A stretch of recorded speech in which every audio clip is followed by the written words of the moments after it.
Hi children, today our topic is pressure.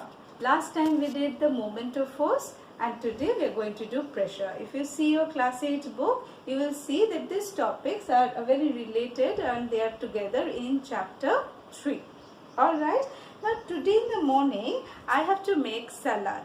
Alright, so let me just cut the tomato. Now if I am cutting it from this side, you see it is very razor sharp and it is cutting very smoothly, right? But if I try from the other end, which is this is a sharp end and this is the blunt one. Now with the blunt one, what do I have to do? I have to apply a lot of pressure, right? But still it is not happening, or I have to apply a lot of force, but still it's not happening. But with this sharp end, you see it is so smooth. With a little force, I am able to cut them into thin slices, right? So we are going to learn what makes pressure effective. Pressure is force per unit area. Okay, force, it is pressure is equal to force per unit area. Now let me explain it to you once again. I take this marker, right? Now if I am applying force with little force I am applying, or with quite a big force I am kind of pressing it on my hand, is it making any impression or is it hurting me? No. But if I open it, you can also try with your pen, but be careful. Okay, if I now keep on applying the same pressure, what will I see? That it makes a dent on my hand, or it quite hurts me. Why? Because here what was the area?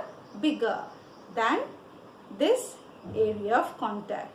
Here the area of contact was more. Here the area of contact was less. So even with the same force, what is happening?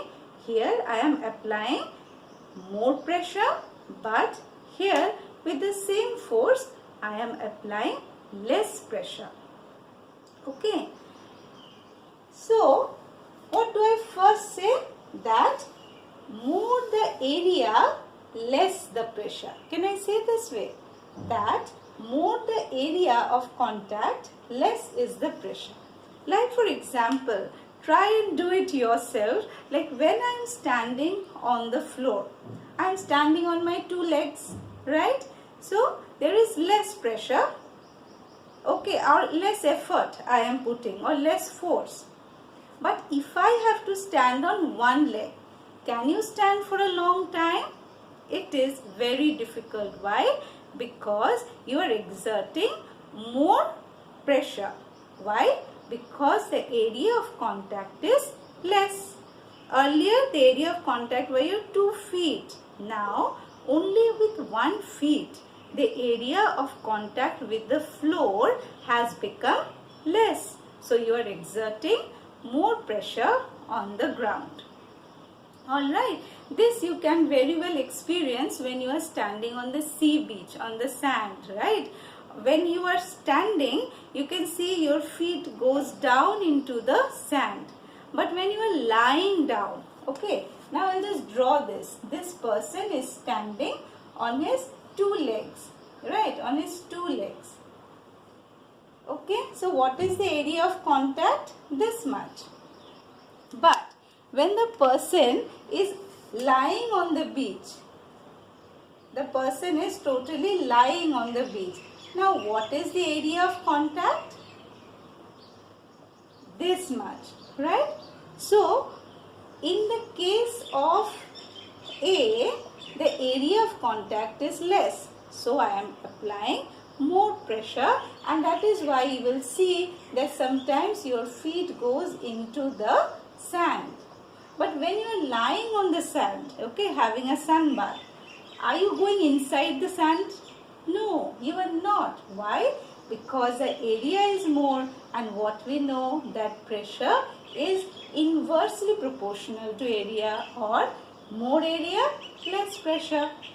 Okay, So pressure is equal to force per unit area.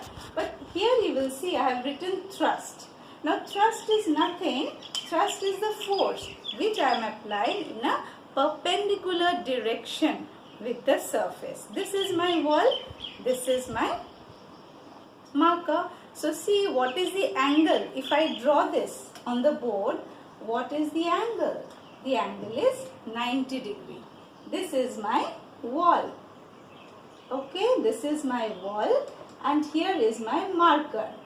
So I am applying force this way.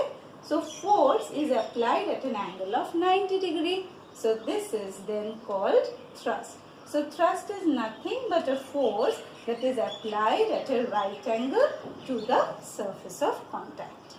Okay. I hope it is clear to you. You can also think in your daily life, like when you are carrying a school bag, you will see that the belts are very, very thick. Now, why is it thick? Think again. Why is it thick? If it had been thin, do you think carrying so many books would have exerted more pressure on your shoulder? Yes. And if the belts are thick, then it will exert less pressure on your shoulder. Right? So there were many or like if you think of the big trucks have very thick tires and they have more than 4 tires, right? They sometimes have 8 or 16 tires. So why is it so? Because it will exert less pressure on the road because the surface of area of contact is more. Alright, now we come to the unit. SI unit of force is Newton. SI unit of area is meter square. So I'll just put it as per, this is my formula, right? Here what I have written, just to remind once again, that pressure is inversely proportional to area, or more is the area, less is the pressure. But here more is the force, more is the pressure. This from your daily applications in your daily life, that if I apply more force, the pressure is more, right? So more force, more pressure. So here I will call it directly proportional, and here I will call it inversely proportional.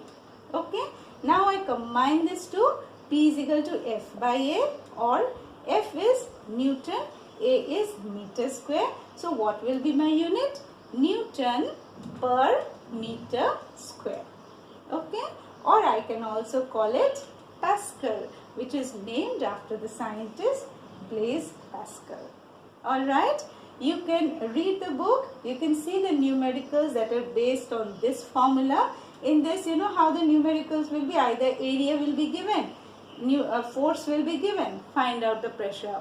Okay, in this 3, any one factor will be missing, so you can deduce from there. For example, I say, just a second, suppose pressure is given and force is not given. Okay, force is not given and area is given. Let us say the pressure is 50 Pascal. Okay, force is not given and area is 10 meters square. So I just put it in the formula. Now how will I find out force?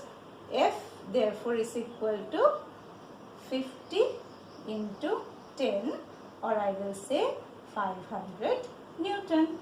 Alright, thank you children.